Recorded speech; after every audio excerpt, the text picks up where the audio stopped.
The papers slid across the conference table like they had been rehearsed. Smooth, deliberate, slow enough to make sure she felt every inch of it. Terrell Carpenter leaned back in his leather chair and smiled. Not the warm smile Nadine had fallen in love with 12 years ago. This one was different. This one had teeth. His lawyer sat to his right, pen already uncapped, notepad already open. The room smelled like expensive cologne and quiet confidence. Terrell's confidence. "All you have to do," Terrell said, tapping the top page with one finger, "is sign." Nadine looked down at the papers. She read the first line, then the second. Her face was still. Her breathing was calm, the kind of calm that takes years of practice to build. Then she looked up, and she smiled back. Not a small smile, not a nervous smile. A full, unhurried, knowing smile, the kind that belongs to someone who has been waiting a long time for exactly this moment. Terrell's grin flickered. His lawyer's pen stopped moving. The room went very quiet, and Nadine said 4 words that made every hair on the back of Terrell's neck stand straight up. "Did you forget something?" Before we go any further, if you are watching this story for the first time, welcome. Drop a comment right now and tell us where you are watching from, your city, your state, your country. We love knowing who is in our community. And if you have not subscribed yet, hit that button and turn on your notifications so you never miss a story. Now, let us go back to the beginning. Because to understand what happened in that conference room, you need to understand exactly who Nadine Carpenter really was and what Terrell had been trying so hard to make everyone forget. Nadine Carpenter was not born into money. She was not born into connections. She was not born into the kind of family that had lawyers on speed dial and vacation homes in places with warm water and private beaches. She was born in a 2-bedroom house in the west end of Atlanta, Georgia, the only child of a woman named Gloria, who worked double shifts at a laundry service 6 days a week, and a man named Walter who drove a city bus for 31 years and never once complained about it. Her parents did not have much, but they had a word they used constantly, a word Nadine heard so many times growing up, that it became a kind of religion in that small house. The word was careful. Be careful with your money. Be careful with your trust. Be careful with your name, because your name is the only thing nobody can take from you unless you let them. Nadine listened. She was the kind of student who read textbooks twice, not because she was slow, but because she wanted to own the information, not just borrow it. She graduated at the top of her accounting program at Spelman College in Atlanta, landed a position at a mid-size financial consulting firm 3 weeks before graduation, and spent the next 4 years learning everything she could about how money moved, where it hid, and what it revealed about the people who handled it. She was 23 years old and sitting in a booth at a small restaurant near her office when she met Terrell Carpenter. He was 26, tall, broad-shouldered, with a voice that filled whatever room he walked into. He was funny. He was warm. He had that rare kind of energy that made people lean forward when he talked, like they were afraid to miss something. He worked in sales at a small logistics company, renting a 1-bedroom apartment with a broken heater that he had been waiting 3 months for the landlord to fix. He had a dream, a transportation and logistics company of his own, and when he talked about it, his whole face changed. His eyes went bright. His hands moved. He looked like a man standing at the edge of something and choosing to jump anyway. On their 4th date late at night, on a park bench with a bag of takeout between them, Terrell looked at Nadine and said very quietly, "You are the reason I think I can actually do this." She remembered the way that sentence felt, like warmth spreading through her chest from the inside out. She believed him. And more than that, she believed in him. She did not know yet what that belief was going to cost her. They were married 3 years later, Small ceremony. Close family only. Nadine wore a simple ivory dress that her mother cried over for 20 minutes before the ceremony.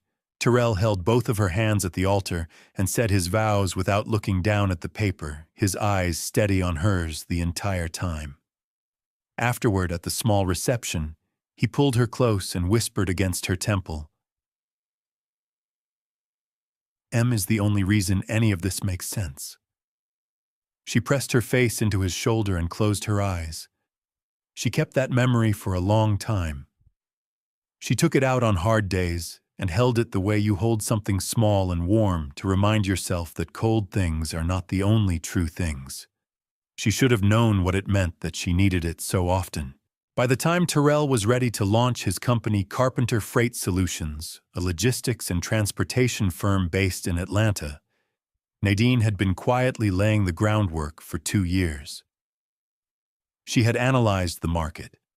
She had built the financial model from scratch. She had identified the lenders, studied the loan structures, and determined exactly what kind of collateral would be needed to secure the capital to get the company off the ground.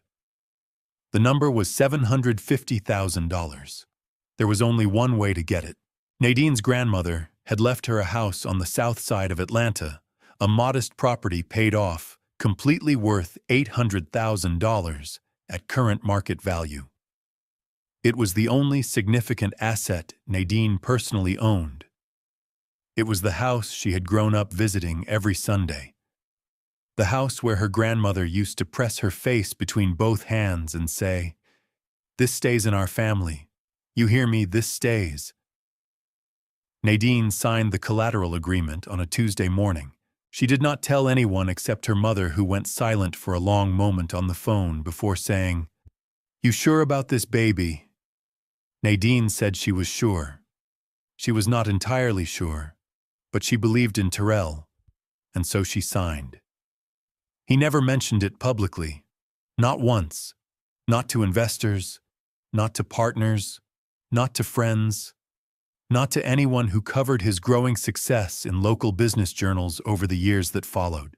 In every interview, every panel appearance, every dinner conversation where someone asked how he had gotten started, Terrell Carpenter told the story of a self-made man who had bet on himself and won.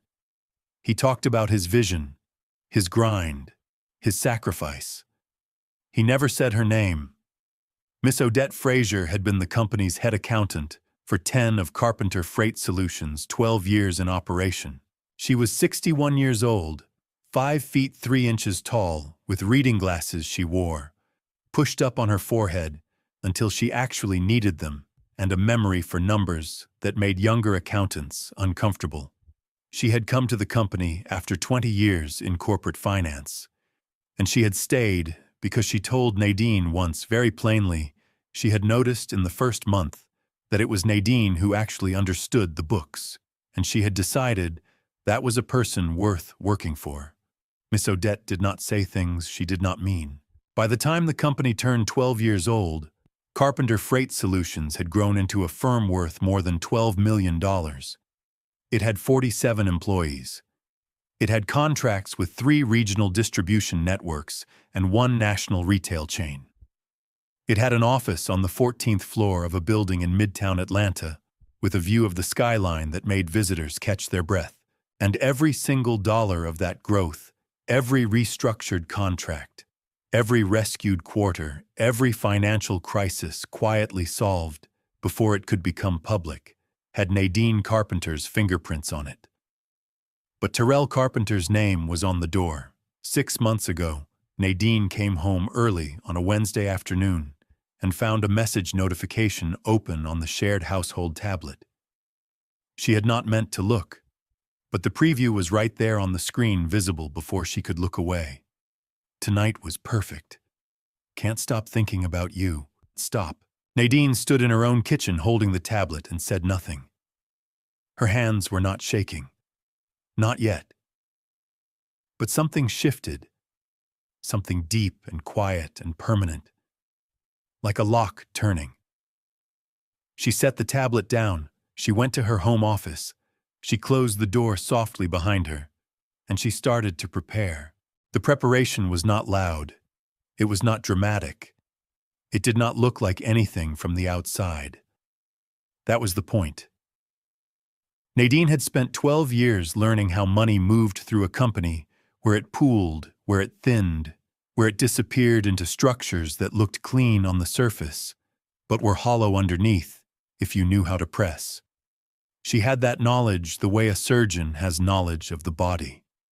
Not from a textbook, from years of actual hands-on work, late nights, quiet mornings before anyone else arrived, decisions made alone while Terrell was at dinners she was not invited to, and conferences where she was listed, if she was listed at all, as +1. So when she decided to look, she knew exactly where to look. The first thing she did was pull the original incorporation documents for Carpenter Freight Solutions from her personal files, the copies she had kept carefully in a fireproof box in the back of her closet since the day the company was formed. She had never thrown them away. Her mother's voice had been in her head the day those documents were signed. Be careful with your name. She had kept every single page. The second thing she did was call a lawyer. Not a divorce lawyer, not yet. A financial attorney named Webb Howard who operated out of a quiet office in Buckhead and came recommended by a college friend Nadine trusted completely. She met him on a Thursday morning, told him what she suspected, and watched him lean forward in his chair as she spoke. When she finished, he was quiet for a moment. Quiet. Shamitsu, how long have you had access to the company's financial records? He asked. Until recently, full access, Nadine said. I was the one who built the systems. Webb Howard nodded slowly. Then we start there. That was 3 months ago. In the weeks that followed, Nadine moved carefully. She did not change her behavior at home. She made dinner on the nights she usually made dinner. She attended the company's annual partner reception in October and stood beside Terrell in a burgundy dress while people shook his hand and called him visionary. She smiled when she was supposed to smile. She laughed when she was supposed to laugh. But she was watching. Closely. It was during those weeks that she first noticed Simone Vega. Simone was 31 years old, slim, with natural hair she wore in a high puff, and a way of walking into rooms like she had already decided she belonged there. She had appeared in Terrell's orbit about 8 months earlier, introduced at a networking event, as a rising figure in Atlanta's commercial real estate market. Nadine had met her once, briefly, at that same event. Simone had shaken her hand and said, "Terrell talks about you." She had said it warmly, smoothly. The kind of warmth that is practiced until it feels real. What Nadine had not known then but learned over the following weeks through careful observation and a few quietly placed questions to people she trusted was that Simone Vega had not stumbled into Terrell's world by accident. Simone had been introduced to Terrell through a mutual associate who moved in real estate investment circles. She had done her research before that introduction. She knew the company's revenue figures, which were public. She knew Terrell's profile, and she had made a calculation, the kind of cold, precise calculation that Nadine recognized, because it was the same kind she made with numbers every day about what a relationship with Terrell Carpenter could be worth, and what it would require to position herself correctly once the marriage ended. Simone Vega was not a woman who had fallen for a married man. She was a woman who had identified an opportunity and moved toward it with intention. Nadine discovered this slowly, piece by piece. Each piece was small on its own. Together they built a picture that was very clear. What made her hands go cold was not the affair. People survived affairs. What made her hands go cold was what she found in the company's financial records 6 weeks into her quiet investigation on a rainy Sunday evening while Terrell was supposedly at a client dinner. There was a new LLC. It had been registered in Georgia 4 months earlier. The name was clean and forgettable: Vega Premier Holdings. The registered agent was a third-party service, but when Nadine cross-referenced the business address with property records and then traced the operating account through the company's vendor payment logs, the connection became undeniable. Carpenter Freight Solutions had been making payments to Vega Premier Holdings under the category of consulting services rendered. The payments had started small, then they had grown. In 4 months, $720,000 had moved from the company's operating accounts into Vega Premier Holdings. Nadine sat at her desk and looked at that number for a long time. Her chest was tight. Her jaw was set. She did not cry. Crying would have to wait for a different night. She copied every document. She saved every transaction record. She sent the files to a secure encrypted drive that only she had access to, and then she forwarded the key documents to Webb Howard with a single message. "It's worse than we thought. Call me Monday." It was during that same period that Miss Odette first came to her. They met for lunch at a small cafe in Decatur, far enough from the office that no one would notice. Miss Odette arrived first, already seated with her glasses pushed up on her forehead and a cup of tea she had not touched. When Nadine sat down across from her, Miss Odette did not waste time on small talk. "Something is wrong with the books," she said. Her voice was low and even, the voice of a woman who had been holding that sentence inside her for several weeks and was deeply relieved to finally say it out loud. Nadine looked at her. "How much have you found?" Miss Odette's expression shifted. Not surprise exactly, more like confirmation, like she had hoped Nadine would ask that question and had been afraid she might not. She reached into her bag and placed a folded printout on the table between them. "Enough," she said. They sat together for 2 hours. Miss Odette walked through every anomaly she had identified: the vendor payments that did not match any work orders, the consulting invoices with no corresponding deliverables, the quiet reclassification of expenses that moved money from one column to another in ways that would confuse anyone not looking carefully. Miss Odette had been looking very carefully. When they finished, Nadine folded the printouts and placed them in her bag. She looked at the older woman across the table. "Thank you for trusting me with this," Nadine said.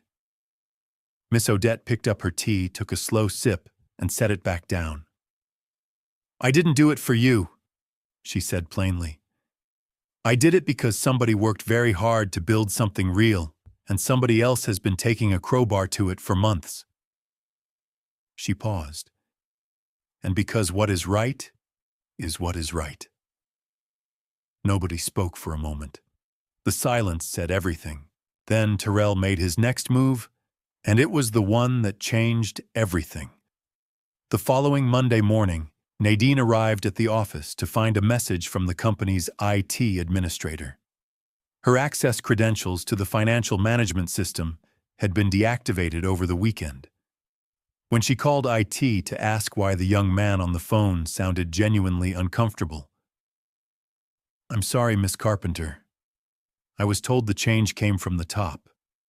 Mr. Carpenter said your role with the company was being his word was restructured." Nadine stood in the hallway outside her office and absorbed that. Restructured. 12 years. And that was the word he used. She put her phone in her pocket. She walked into her office, sat down at her desk, and opened her personal laptop, the one connected to the encrypted drive that Terrell did not know existed. She had everything she needed already. He had just made sure she would never give it back. The dinner party was Terrell's idea. He announced it on a Wednesday evening, casual as a weather report, standing at the kitchen counter scrolling through his phone while Nadine sat at the table with a cup of coffee that had gone lukewarm. "Got some partners coming over Saturday," he said, not looking up. "Business crowd. Keep it elegant." Nadine looked at him. "How many people?" "Maybe 20. I'll send you the list." He sent the list the next morning. 23 names, business partners, investors, 2 men from the national retail account, and several couples from the social circle they had built together over 12 years. People who had been to their home before. People who had eaten at their table. People who had watched Terrell accept awards and give toasts and tell the story of how he had built his company from absolutely nothing. Nadine read every name. Then she set her phone down and began to plan the menu. She did not know yet that the dinner party was not really about business. She found that out on Saturday evening, 40 minutes before the first guests arrived, when Terrell came downstairs in a charcoal suit she had not seen before and told her without quite looking at her that he had invited one additional guest. Who? Nadine asked. Simone Vega.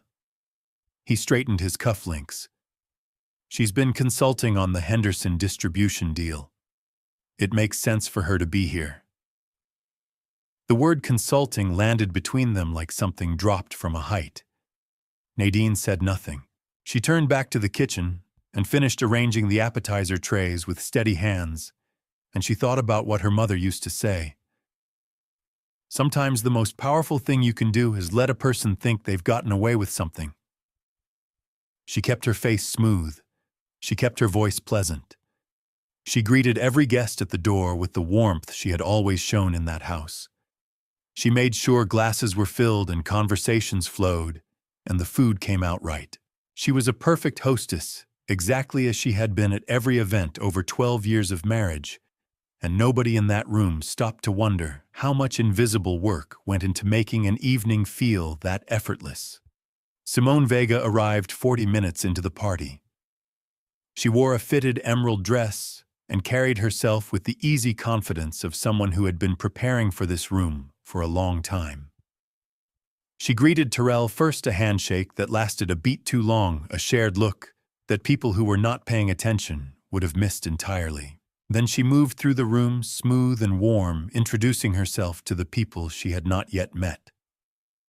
When she reached Nadine, she smiled. Nadine, your home is absolutely beautiful. Thank you, Nadine said. I'm glad you could make it. That was the only exchange between them all evening. But Nadine watched, and she saw the shape of what Terrell had arranged. Simone was not there as a consultant. She was there as an introduction, a preview, a way for Terrell to begin shifting the social landscape so that when Nadine was no longer in the picture, Simone's presence in his world would already feel normal to everyone who mattered. It was calculated, patient, and deeply insulting. The moment that broke something open happened near the end of the evening when the group had moved from the dining room to the living area, and the conversation had turned, as it often did in rooms full of successful people, to the subject of origins. How did you get started? What was the turning point? Tell us the real story. Terrell was standing near the fireplace, a glass in his hand, commanding the room the way he always did. He told the story Nadine had heard so many times she could recite it from memory. The early days, the risk, the vision, the grind. He was a gifted storyteller, she had always known that, and the room leaned in the way rooms always did when Terrell spoke. Then one of the investors, a heavy-set man named Douglas, who had been with the company since its 3rd year, laughed and gestured toward Nadine across the room. Come on, Terrell. Give the woman some credit. Nadine was holding things together from day one. Everybody who was there knows that.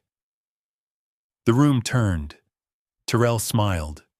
It was a pleasant smile, practiced, the kind that did not reach his eyes. Nadine has always been a wonderful support, he said. That's what a good partner does. She kept the home running so I could focus on building the company. Kept the home running. The room accepted it. A few people nodded. Someone said something warm and generic about strong marriages. The conversation moved on. Nadine stood at the edge of the room with a glass of water in her hand and felt the words settle over her like something heavy and cold. 12 years of financial modeling, late nights, rebuilding broken ledgers, a grandmother's house put on the line so this man could have his dream, and she kept the home running. She looked for a face in the room that remembered differently. One face.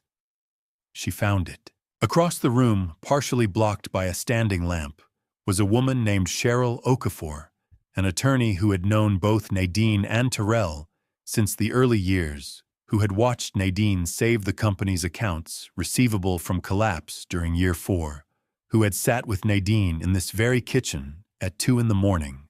during a particularly brutal quarter and helped her find the language to restructure 2 vendor contracts that were bleeding the company dry. Their eyes met. Cheryl held Nadine's gaze for exactly 2 seconds. Then she looked down at her glass. She did not say a word. That silence was louder than anything Terrell had said all evening. It was the silence of a person who knew the truth and had decided that knowing it was enough, that speaking it was too expensive, that some debts between people are forgiven quietly to preserve the comfort of the room. Nadine turned away from Cheryl. She set her glass down on a side table and excused herself to check on the kitchen. Standing alone by the sink, she pressed both palms flat against the cool countertop and breathed. Her heart was pounding. Her jaw ached from holding her expression steady for so many hours.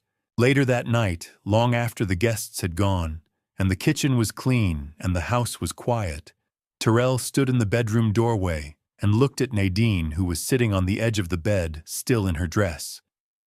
He said it simply, easily, the way people say things they have been rehearsing. I think we should talk about moving forward separately. I'll have my lawyer reach out. It'll be clean. You'll be taken care of. He paused. You can keep the car. Nadine looked at him. She thought about the house her grandmother had left her.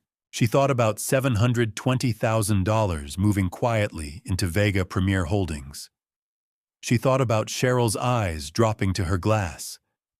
She thought about 12 years of a story being told over and over in rooms she helped build with her name left out every single time.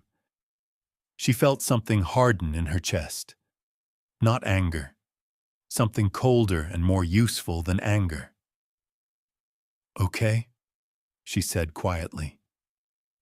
Terrell nodded and went to the guest room, satisfied and easy the way a man walks when he believes the hard part is already done. He did not see her reach for her phone. He did not see the message she typed to Webb Howard at 11:47 at night.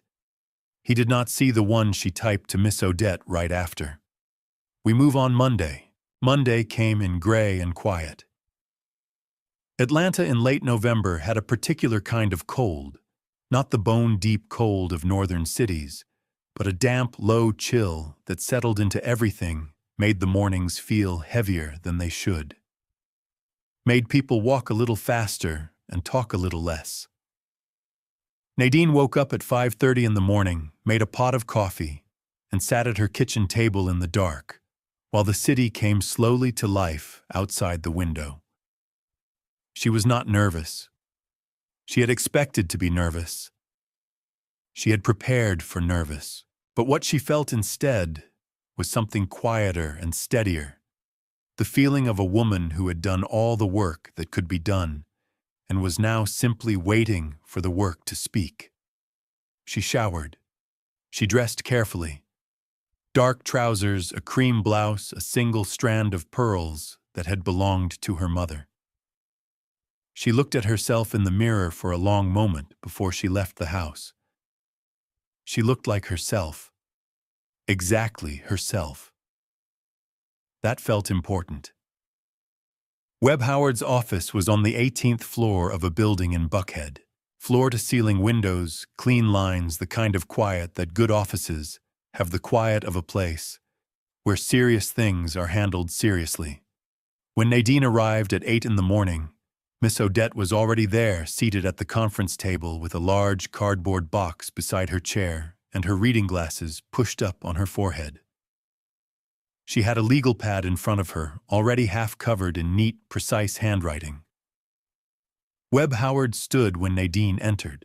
He was a compact man in his early 50s, with sharp eyes and the unhurried manner of someone who had seen complicated situations before and had learned that patience was a form of strategy.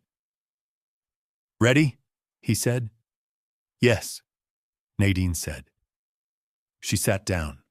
She placed her encrypted drive on the table. Miss Odette placed one hand on her cardboard box, and they began.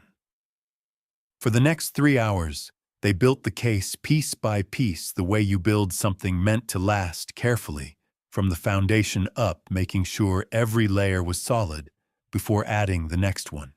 Miss Odette went first. She had printed everything before she was escorted from the building on the day of her dismissal. Every transaction record, every vendor payment log, every reclassified expense entry going back 22 months. She walked through each document with the methodical precision of a woman who had spent 40 years making sure numbers told the truth. She did not editorialize. She did not dramatize. She simply showed what the records showed and let the records do their work. The picture that emerged was not subtle. $720,000 had moved from Carpenter Freight Solutions into Vega Premier Holdings over 4 months, categorized as consulting fees. There were no corresponding contracts on file. There were no deliverable reports. There were no meeting records, no project summaries, no documentation of any work performed. The payments existed. The work did not. "That's the first layer," Webb Howard said, making a note on his legal pad. He looked at Nadine. "Tell me about the loans." Nadine opened her encrypted drive. This was the part that had kept her awake on the nights when she had allowed herself to think about it directly. Not the affair.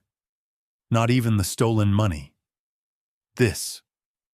When Carpenter Freight Solutions was founded, Nadine had signed as a co-guarantor on the original business loan, the $750,000 loan secured against her grandmother's house.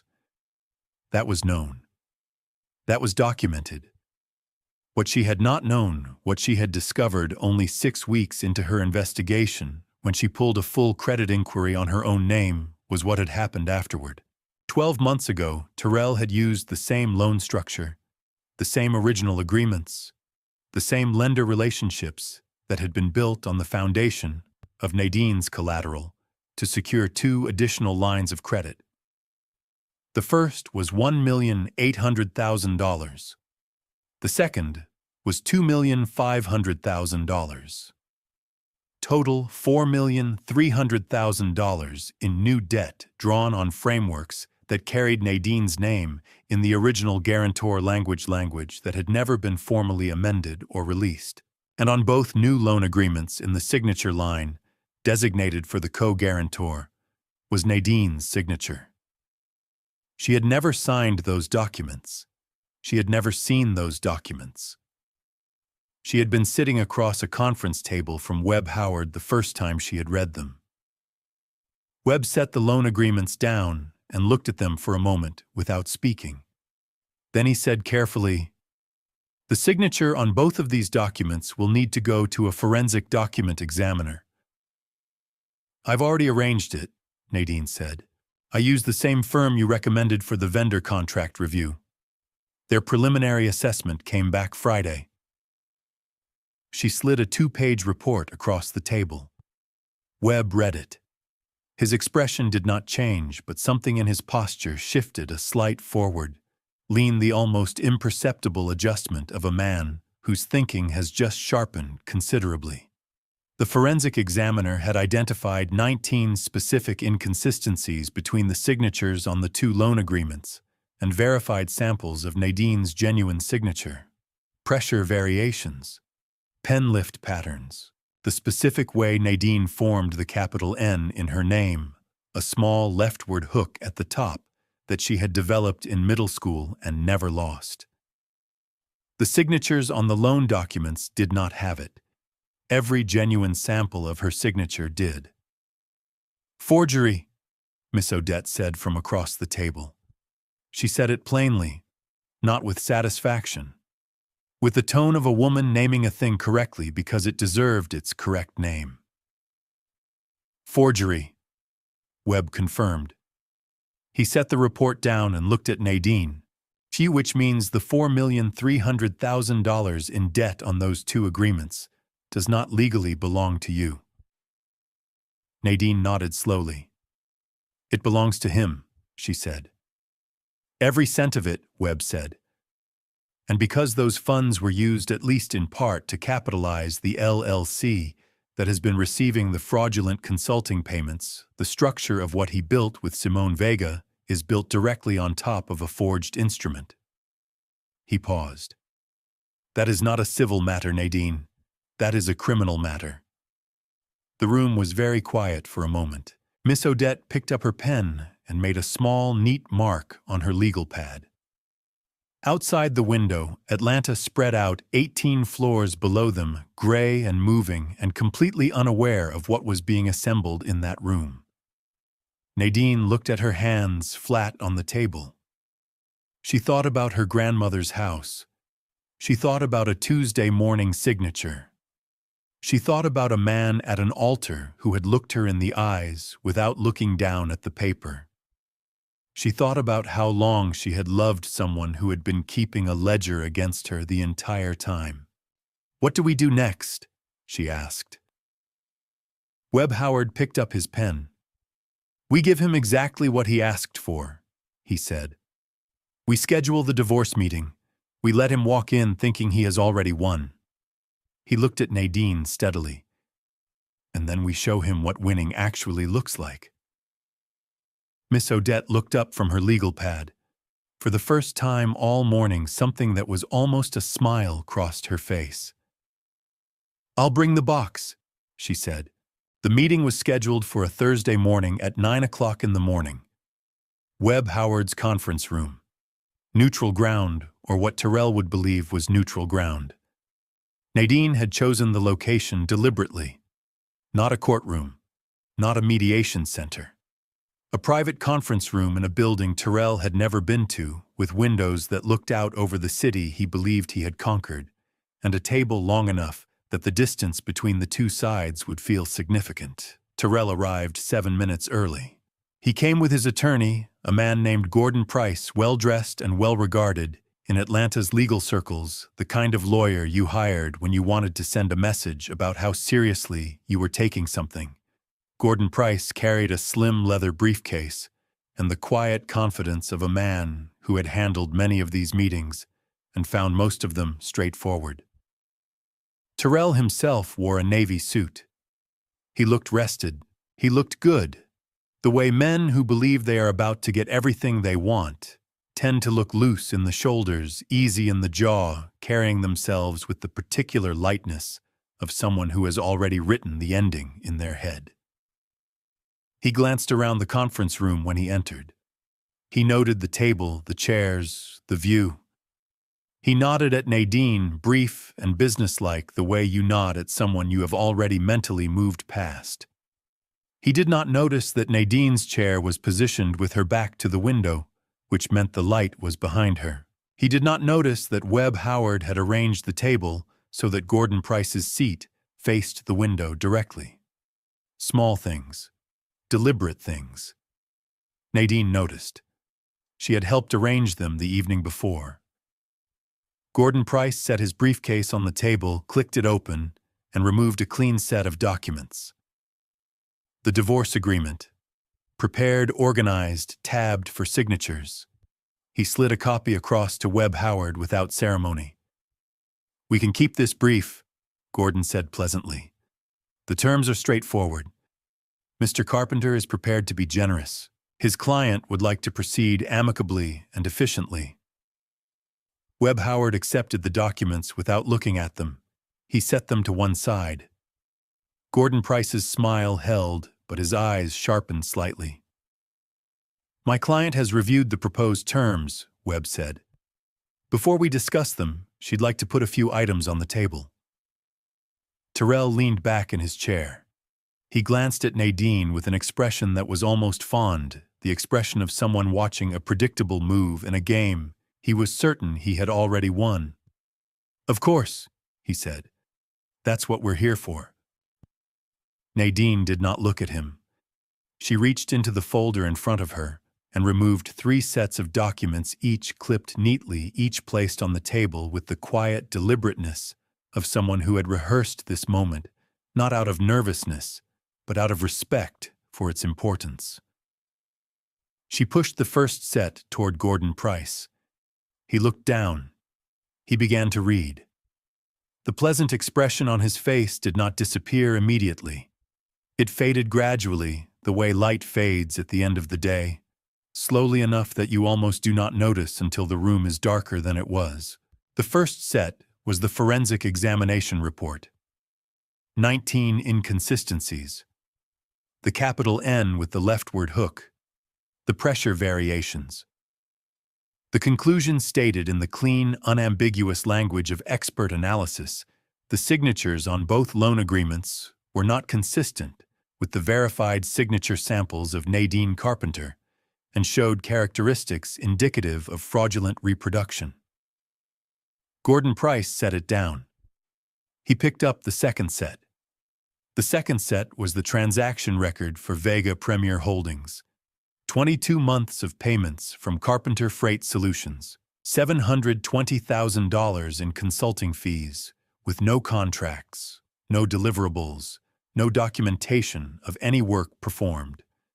Clean columns, clear totals, numbers that did not lie. Gordon Price's jaw tightened. He set the second set down and picked up the third. The third set was the one Nadine had spent the most time on.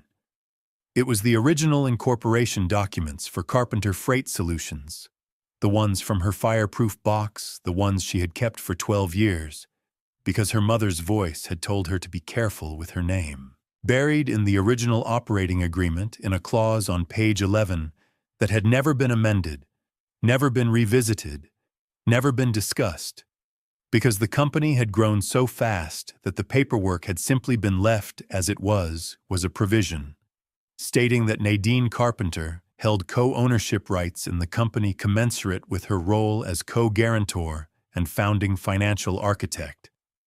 It had been there for 12 years. In plain language. On page 11. Nobody had ever looked at page 11. Gordon Price read it twice. Then he placed the documents down very carefully, the way you place something down when you need your hands to be still, and he looked at his client. Terrell was still leaning back in his chair, but the ease had gone out of him. He was reading Gordon's face the way a passenger reads a pilot's face during turbulence, looking for the signal that tells you how worried to be. Gordon's face gave him the signal. "Terrell," Gordon said quietly, "I need a moment with you." "What is it?" "A moment, please." The temperature in the room had changed. It was subtle but unmistakable, the shift that happens when the shape of a situation reveals itself to be entirely different from what one party had believed walking in. Webb Howard sat with his hands folded on the table, saying nothing. Nadine sat with her back to the window, her face still, her breathing even. Terrell looked from Gordon to Nadine, and for the first time since he had walked into the room, something moved behind his eyes. Something that was not quite recognition. Not yet. But the beginning of it. "What is all this?" he said. His voice was level, but it had lost its ease. Nadine looked at him directly. "It's the truth," she said simply. "It's been there the whole time." Terrell opened his mouth. Then the conference room door opened. Everyone turned. Miss Odette Fraser walked in. She was wearing a deep burgundy blazer, and her reading glasses were pushed up on her forehead, as always. She was carrying her cardboard box with both hands, and she walked to the table with the unhurried certainty of a woman who knew exactly where she was going and had waited a long time to get there. She set the box down at the end of the table. She looked at Terrell Carpenter with an expression that contained no anger, no satisfaction, and no particular warmth. Just the clear, level look of a woman who had worked 40 years to be able to tell the difference between what was right and what was not. "I believe," she said quietly, "that this is the rest of what you need." Then she pulled her chair out, sat down, opened her legal pad to the first page, and looked at Webb Howard. "Shall we continue?" she said. Gordon Price leaned close to Terrell and said something low and urgent into his ear. Terrell went very still. The smile was completely gone now. What replaced it was something raw and less practiced, the expression of a man who has just understood for the first time that the ground he was standing on was not the ground he thought it was. Webb Howard opened his own folder. He removed one final document and placed it in the center of the table where everyone could see it. It was not a divorce agreement. It was a criminal complaint. Filed that morning with the Fulton County District Attorney's Office. 2 counts of financial instrument fraud. 1 count of fraudulent inducement of debt. 1 count of conspiracy to commit financial fraud, naming both Terrell Carpenter and Simone Vega as respondents. Terrell looked at the document. He looked at it for a long time. Then he looked up at Nadine. And across the table, very quietly, Simone Vega's name fell into the room like a stone into still water. "She's already been served," Webb Howard said simply.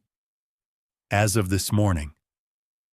Terrell's head turned slowly toward the door, as if some part of him expected Simone to walk through it and tell him this was not what it looked like. But the door stayed closed. The room stayed quiet. And in that quiet, something broke open in Terrell Carpenter that had nothing to do with money or documents or legal filings. It had to do with the realization that the person he had planned all of this with had known from the very beginning that if the plan unraveled, she would need someone to unravel with, and that someone was not going to be her. He had not seen it coming. That was the part that was written all over his face. Gordon Price asked for a recess. He used the word professionally calmly, as though he were requesting a brief pause in a deposition, rather than buying time for a man whose entire legal position had just been restructured in front of his eyes. Webb Howard agreed. 20 minutes. Gordon steered Terrell into the hallway with one hand at his elbow, and the conference room door closed behind them. The 3 women sat in silence for a moment. Miss Odette poured herself a glass of water from the pitcher at the center of the table. She drank it slowly. She refilled it. Nadine looked out the window at the Atlanta skyline. 18 floors below the city moved the way it always moved, indifferent, purposeful, continuous. She had looked at that city for 12 years from various angles and various heights, and it had always looked the same. Steady, indifferent to any one person's story. She found that comforting right now. Webb Howard reviewed his notes without speaking. He made 2 small marks on his legal pad. He checked his phone, once nodded at whatever he saw, and set it face down on the table. After 14 minutes, the door opened, and Gordon Price came back in alone. He sat down across from Webb. He placed his hands flat on the table. He looked like a man who had just had a very honest conversation with himself in a hallway mirror. "My client would like to discuss the possibility of a negotiated resolution," Gordon said. "That option is available to him," Webb said. "It won't be available indefinitely." Gordon nodded. He understood the language. "He'll need to know the parameters." Webb looked at Nadine. This was the moment they had planned for. The moment where the terms came out, not as demands, not as ultimatums, but as the simple, documented reality of what Nadine was legally entitled to and what the evidence supported. They had gone over the parameters 3 times in Webb's office. Nadine knew every number, every clause, every condition. She had built the framework herself, the same way she had built every financial framework in her life, carefully, from the foundation up, making sure every layer could hold weight. She nodded at Webb. Webb opened his folder to the second tab. Shakukisond. Mrs. Carpenter holds co-ownership rights in Carpenter Freight Solutions, as established in the original operating agreement, page 11, clause 7. He began. Based on that provision and on her documented contributions to the company's financial architecture over 12 years, her legal ownership stake is 51%. We are not negotiating that figure. It is what the document says. Gordon Price wrote something on his notepad. His expression was controlled, but the pen moved with slightly more pressure than necessary. In addition, Webb continued, the 2 loan agreements bearing forged signatures represent fraudulent debt instruments totaling $4,300,000. Since Mrs. Carpenter did not sign those documents, she bears no legal liability for them. That debt belongs entirely to Mr. Carpenter. Again, not a negotiating point. A legal fact. The consulting payments to Vega Premier Holdings. Webb went on, totaling $720,000, constitute misappropriation of company funds. Mrs. Carpenter, as majority owner, is entitled to full recovery of those funds, plus applicable interest and damages. Gordon was still writing. The criminal complaint filed this morning. Webb said names both your client and Simone Vega. Whether that complaint proceeds to prosecution or is resolved through cooperation is at this point a decision that remains with the district attorney's office. What Mrs. Carpenter can offer, and what she is prepared to offer in exchange for full compliance with the civil terms, is a formal statement of non-objection to a negotiated plea arrangement. She will not advocate for prosecution. She will not obstruct a plea, but she will not withdraw the complaint, and she will not misrepresent the evidence. Gordon Price set his pen down. He looked at Webb Howard with the expression of a man doing rapid calculations. I need to take these terms back to my client, he said. You have 24 hours, Webb said. The meeting ended there. Gordon gathered his documents with careful, measured movements and left without Terrell, who had apparently decided to wait somewhere else in the building rather than re-enter the room. Nadine did not know where he was. She found somewhat to her own surprise that she did not particularly need to know. Miss Odette began repacking her cardboard box. She worked methodically, each document returned to its place in the order she had established. Nadine watched her for a moment. Miss Odette, she said. The older woman looked up. I need to ask you something. Miss Odette set the document she was holding down and gave Nadine her full attention. That was one of the things Nadine had always valued about her. She did not half listen. When she listened completely. When you found the first discrepancies in the books, Nadine said, how long did you sit with them before you called me? Miss Odette considered the question with the seriousness it deserved. 3 weeks, she said. I wanted to be certain I wasn't seeing something that wasn't there. Numbers can deceive you if you want them to. She paused. These did not deceive me. They were very clear. I just needed to be sure I was reading them right before I brought them to you. Nadine nodded slowly. Did you know, she said, about the earlier history before I hired you? The woman who came before me in his life. Something shifted in Miss Odette's expression. Not surprise. The kind of careful stillness that comes when a person who knows something is deciding how much of it to share. I had heard things, Miss Odette said. Fragments. The kind of things people say carefully around the edges of a subject when they don't want to say the thing directly. She looked at Nadine steadily.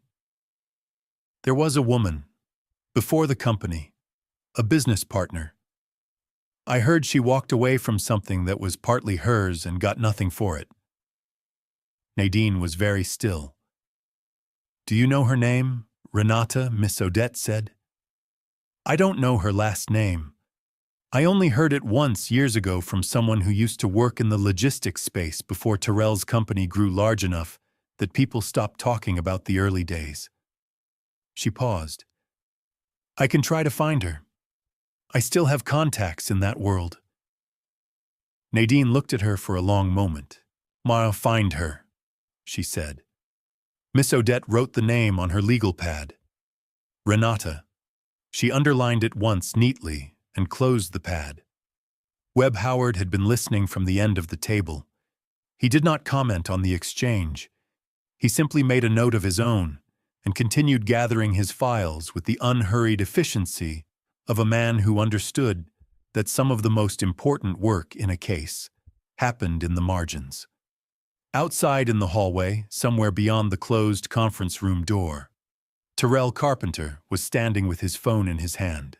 He had called Simone 3 times since the meeting ended. She had not picked up.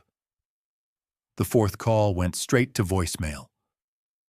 He stood in the hallway of a building he had never been to before and looked at the call log on his screen and felt for the first time in longer than he could honestly remember, genuinely alone. He had built an entire plan around the assumption that the most important variable was already controlled. He had been wrong about which variable mattered.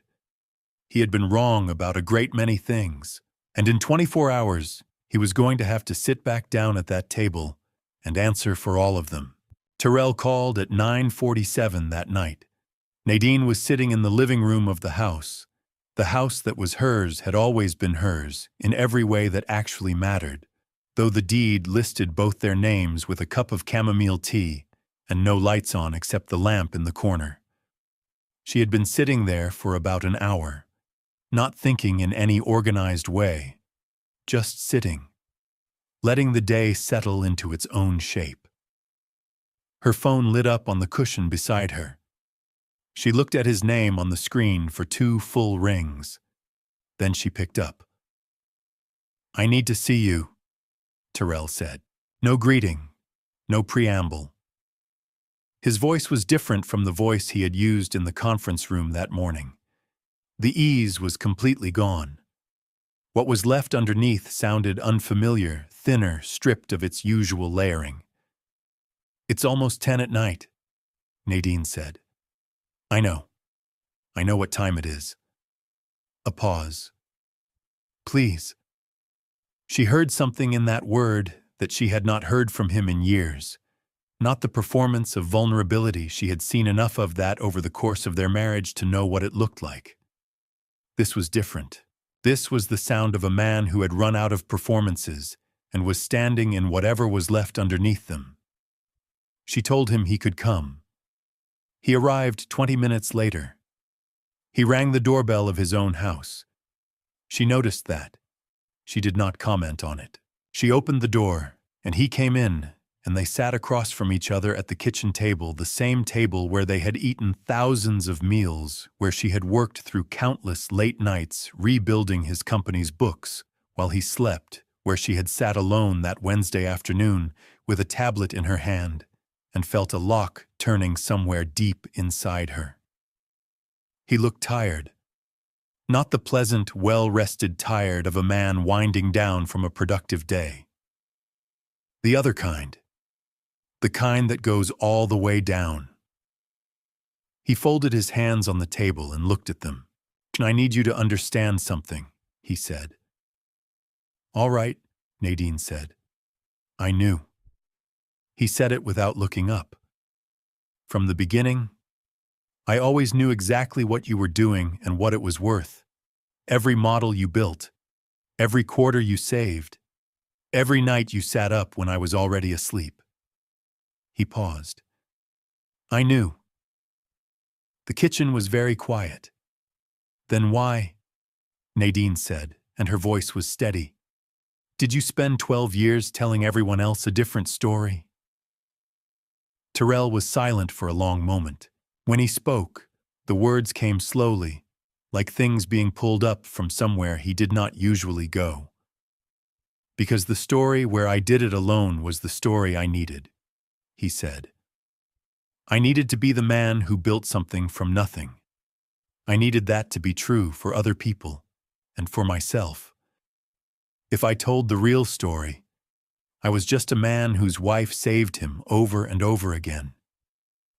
His jaw tightened. I couldn't live inside that story. Nadine looked at him across the table. She had expected this moment to feel like something explosive, like release, like the satisfaction of a window breaking after years of pressure building behind the glass. Instead, it felt quiet. It felt like the opposite of an explosion, like something simply stopping, like a machine that has been running too long, finally going still. You could have told me that, she said. Any time in 12 years, you could have just told me that. Terrell looked up. His eyes were wet. I know, he said. His voice cracked on those two words in a way that once would have broken something open in her chest. Now it just sat there honest and too late. I know, he said again. I'm sorry, Nadine. She looked at him for a long moment, at the face she had memorized over 12 years, at the man who had held her hands at an altar and said his vows without looking down, at the version of him that still existed somewhere underneath everything he had built on top of it, and the version she had spent a year grieving before she had even fully understood what she was grieving.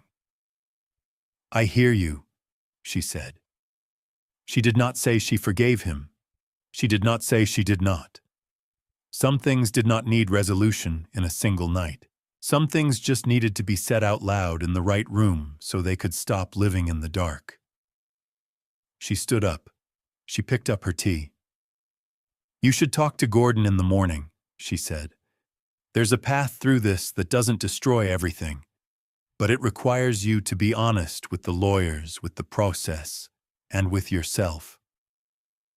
She looked at him steadily. That's the only version of this where you come out with anything worth keeping. Terrell nodded. He did not argue. He did not deflect. He just nodded. He left the way he had arrived through the front door quietly into the dark. The call from Miss Odette came the following afternoon. I found her, Miss Odette said without introduction. Renata Powell, she is living in Savannah. She runs a small freight consulting practice.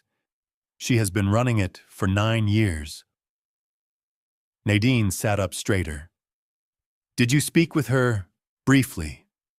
I introduced myself and told her I was working with someone who had encountered a situation very similar to what she experienced with Nadine Carpenter 15 years ago. A pause. She was quiet for about 30 seconds. Then she said, Tell her I have everything. Nadine closed her eyes for just a moment. Everything. 15 years of everything kept and preserved by a woman who had apparently understood even then that the truth was worth holding on to. Can she come to Atlanta? Nadine asked. She said she can be here Friday, Miss Odette said. I already have her number for you. Renata Powell was 53 years old, tall and lean, with close-cropped natural hair and the kind of unhurried stillness that belongs to people who have already survived the worst version of something and come out knowing exactly who they are. She arrived at Webb Howard's office on Friday morning, carrying a leather messenger bag worn soft with age. She sat down across from Nadine, looked at her directly, and said, He did the same thing to me. Different company, same structure, same story. I was 28 years old. I did not know what I had or how to hold it. She opened her messenger bag and placed a folder on the table. I have been waiting 15 years to be useful, she said. I would like to be useful now. Nadine reached across the table and placed her hand over Renata's. You already are, she said. The truth was fully assembled now. Every piece, every layer, every document and signature and payment record and testimony. It had taken 12 years to build the injustice and 11 weeks to document it completely. The only thing left was the reckoning. The 24 hours Gordon Price had been given stretched into 48 and then into 72, because the situation kept expanding every time Gordon believed he had found its edges. First there was the forensic report. Then there were the transaction records. Then there was the operating agreement clause on page 11. Then there was the criminal complaint. And then on Friday afternoon, Webb Howard sent Gordon Price a courtesy notification that a second witness had come forward, a woman named Renata Powell, who had a documented history with Terrell Carpenter dating back 15 years and who had retained her own legal counsel and was prepared to provide a full corroborating statement. Gordon Price called Webb Howard on Friday evening. "My client would like to discuss terms," he said. "My client is listening," Webb said. The formal resolution meeting took place the following Tuesday morning in the same conference room, where the first meeting had collapsed around Terrell like a structure that had been hollow for years and had finally been leaned on too hard. Terrell arrived without the navy suit this time. Dark slacks, a plain button-down, no cufflinks.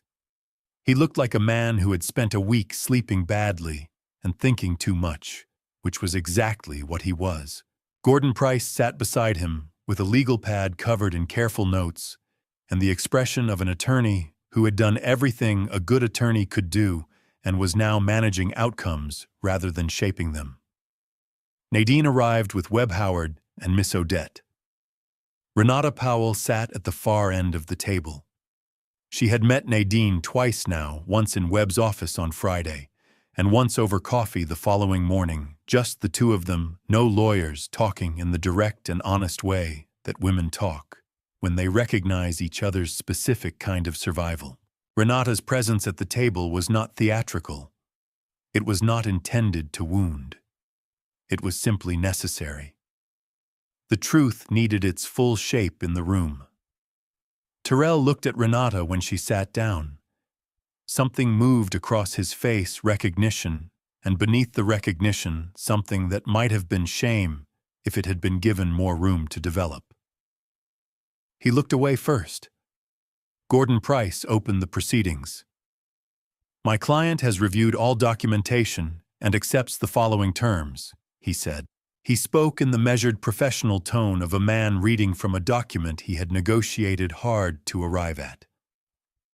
First, the 51% ownership stake in Carpenter Freight Solutions held by Nadine Carpenter is acknowledged as legally valid and controlling. My client will execute all necessary documents to formalize this ownership structure within 15 business days. Webb made a note. Second, the debt instruments totaling $4,300,000 associated with the fraudulently executed loan agreements are acknowledged as the sole liability of Terrell Carpenter. Nadine Carpenter is to be formally and permanently released from any association with those instruments within 30 days.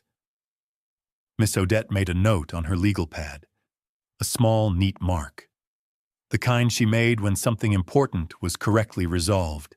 Zard is saying. Third, the $720,000 transferred to Vega Premier Holdings will be repaid to Carpenter Freight Solutions in full with applicable interest on a structured schedule agreed upon by both parties' financial representatives.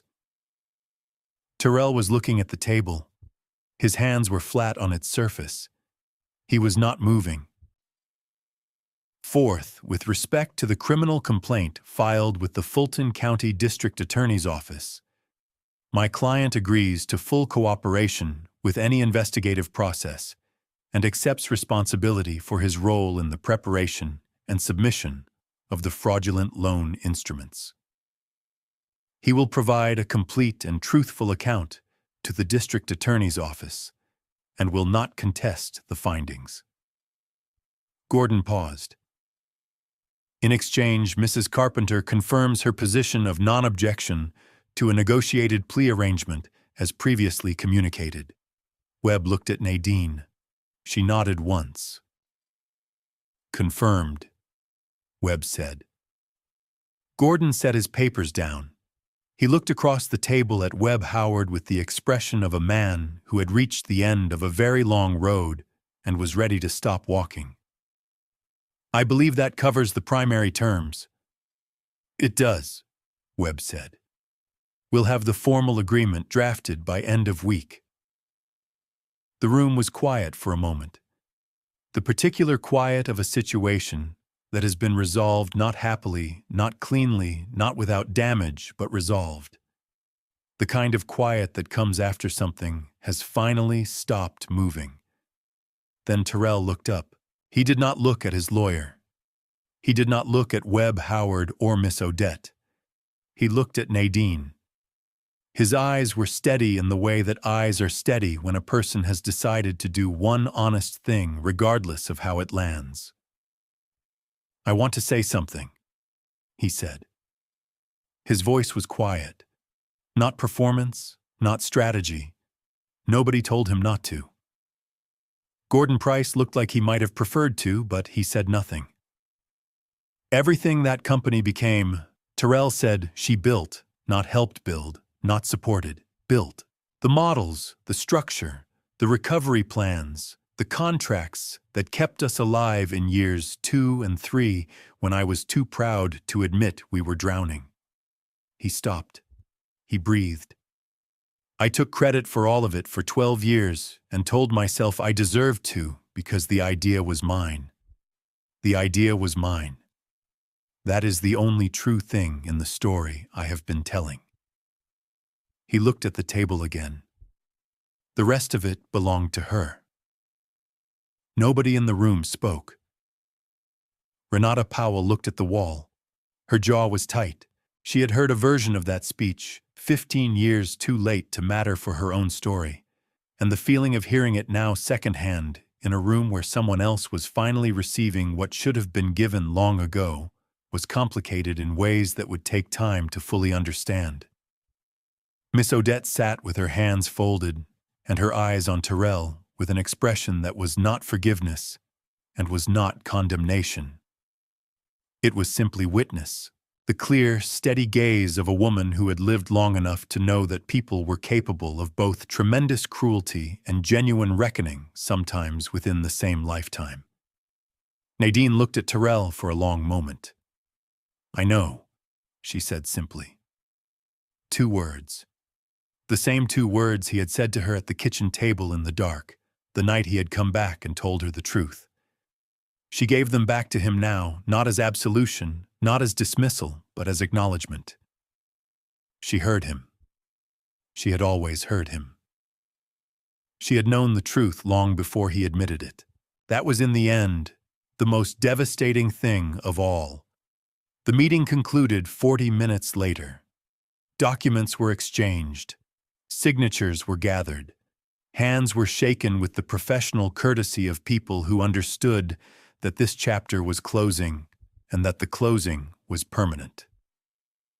As Terrell walked out of the conference room for the last time, he paused in the doorway. He did not turn around. He simply stood there for a moment, his hand on the doorframe, his back to the room. Then he walked out. The door swung slowly closed behind him. Miss Odette watched it close.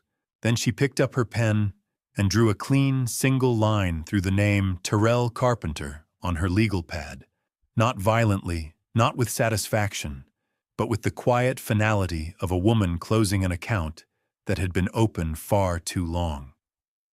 She looked at Nadine. "Ready?" she said. Nadine picked up her bag. She straightened her jacket. She looked around the conference room one last time at the table, the windows, the Atlanta skyline beyond the glass, and she felt something shift inside her chest. Not loudly, not dramatically.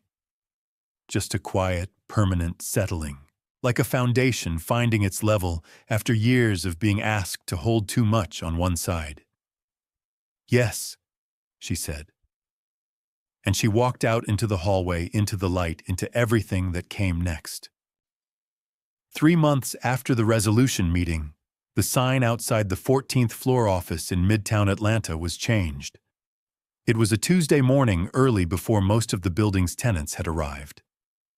A maintenance worker came with a ladder and a new panel and swapped out the old lettering for the new one in about 20 minutes. Nadine stood on the sidewalk below and watched it happen. She had a coffee cup in one hand and her bag over her shoulder, and she was wearing flat shoes because she had learned over the course of the past 3 months that there were days when comfort was a form of wisdom. The new sign read, Carpenter Freight Solutions, Chief Executive Officer Nadine Carpenter. Miss Odette stood beside her on the sidewalk. She looked up at the sign for a moment. Then she looked at Nadine. She did not say anything theatrical. She did not reach for a grand statement. She was not that kind of woman.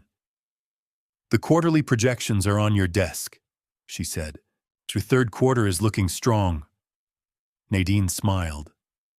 I'll be up in 10 minutes. Miss Odette nodded and walked toward the building entrance. Her reading glasses pushed up on her forehead, her legal pad already in hand. Her pace the steady, purposeful pace of a woman who had somewhere important to be and knew exactly how to get there. Nadine stood on the sidewalk alone for a moment longer. She thought about her grandmother's house. The collateral agreement had been formally released. As part of the resolution, the property was hers again, free and clear, no longer attached to any debt instrument or legal claim. She had driven past it 2 weeks ago on a Saturday afternoon just to see it. It looked the same as it always had. Modest, solid. The kind of house that had been built by people who intended it to last. She had sat in her car in front of it for a while. She had thought about her grandmother pressing her face between both hands. This stays in our family. You hear me? This stays. It had stayed. Not easily, not without cost, but it had stayed. Terrell Carpenter entered into a negotiated plea arrangement with the Fulton County District Attorney's Office 6 weeks after the resolution meeting. He was not sentenced to prison time. The plea carried 3 years of supervised probation, significant financial penalties, and a permanent bar from serving as a corporate officer or director in the state of Georgia. His attorney described it publicly as a resolution that reflected genuine acceptance of responsibility. He sold his personal assets to cover the debt instruments, the house in Buckhead, the car, various investments that had seemed not long ago like the architecture of a life built to last. He moved to a smaller city. He did not give interviews. He did not post on social media. He simply went quiet the way people go quiet when they have run out of story to tell about themselves and have not yet figured out what the next one is. Simone Vega's assets through Vega Premier Holdings were frozen pending the investigation. She cooperated fully with the district attorney's office in exchange for reduced liability. She relocated to another state before the process was fully concluded.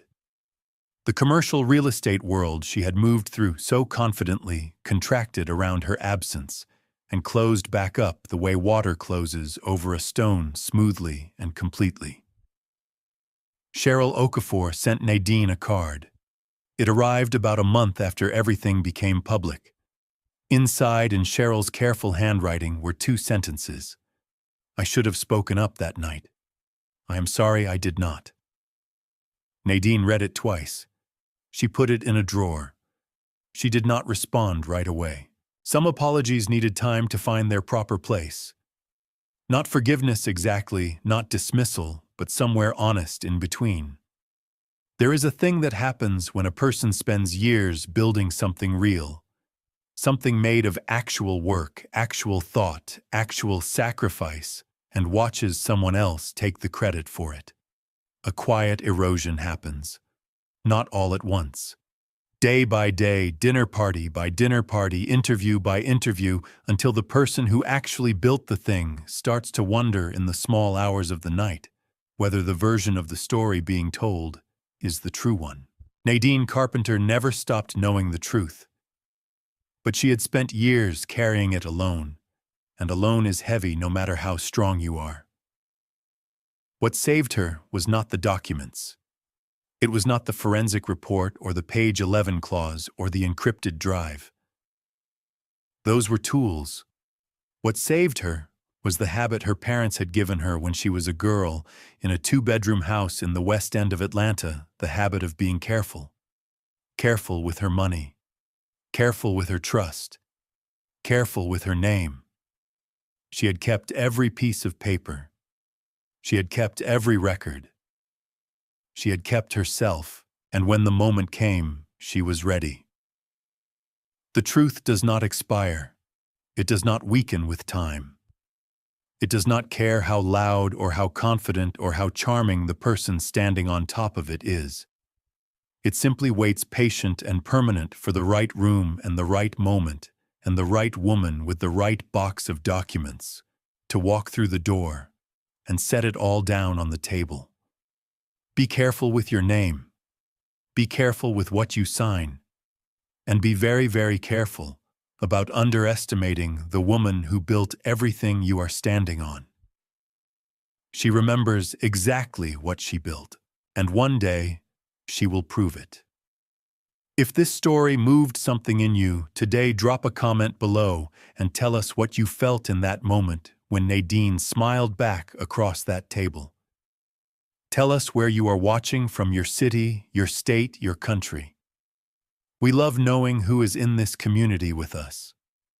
And if you have not subscribed yet, hit that button and turn on your notifications so you never miss a story. Every week we bring you new stories about truth, strength, and the kind of justice that comes to people who are patient enough to wait for it. Thank you for being here. We will see you in the next one.